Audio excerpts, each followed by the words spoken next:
Hi, this is Tyson Gillard of the Outdoor Project. When going out on an adventure, there's essentially three main things we're looking for. First, your media. Two, the written portion, including highlights, directions, your write-up, your field notes, and third, the GPS files. To make our custom maps, we'll need both your GPS tracks and waypoints. I'm now at the Oaks Bottom Wildlife Refuge parking lot. Before I get on the trail, I'll need to calibrate my compass to make sure it's as accurate as possible. And I'll need a note-taking device. Either you can write with a pen and paper, or I use my smartphone to record voice messages. Just put in waypoint 5, the parking lot at Oaks Bottom. The other thing to keep in mind when going out is that your photography needs to be either landscape or portrait. The submission of an adventure can be one or the other, but not both. Most adventures will be well suited for landscape. However, some adventure types, such as waterfalls, will be much better presented in vertical format. Photos for adventures in landscape form will need to be at a 2:1 ratio, and when uploaded must be at least 3600 by 1800 pixels. Photos for adventures in portrait form need to be at a 2:3 ratio and uploaded at a minimum of 2000 by 3000 pixels. It depends on the type and the duration of the adventure, but for the most part, we're looking for roughly the best 5 to 20 photos. Beyond just the publication photos that you'll be shooting, one of those most important things for us are information photos. Photos of signs, trails, or just interpretive kiosks. Taking photos of the signs will help you not only when you're at home on your computer trying to write your trip report, but also is extremely important for us.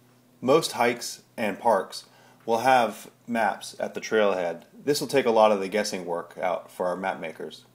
The other type of information photos that are useful for us are those of flora and fauna.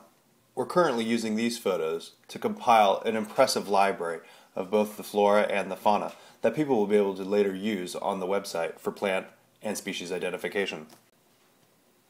Another important thing for map making is waypoints. We can use our GPS devices to mark significant destinations and features along the way, such as viewpoints, waterfalls, or backcountry campsites. At Oaks Bottom, I've come across a viewing platform, so I mark it as a waypoint. Just put in waypoint 7, a viewing platform.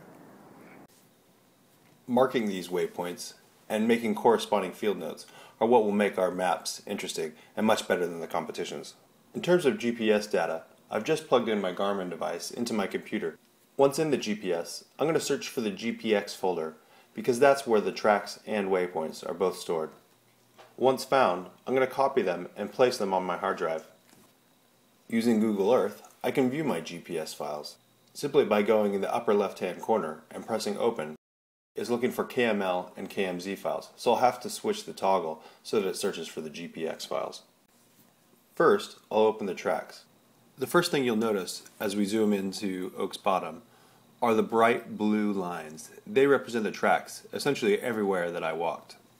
Next, I'll open up the waypoints file.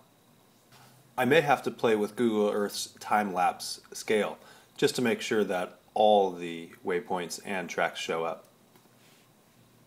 Again, the tracks and the waypoints are what our map maker will use to make our custom maps.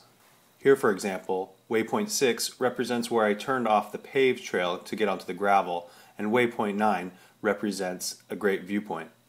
Waypoint 7 is the viewpoint that I marked earlier, and waypoint 8 marks the end of the gravel trail.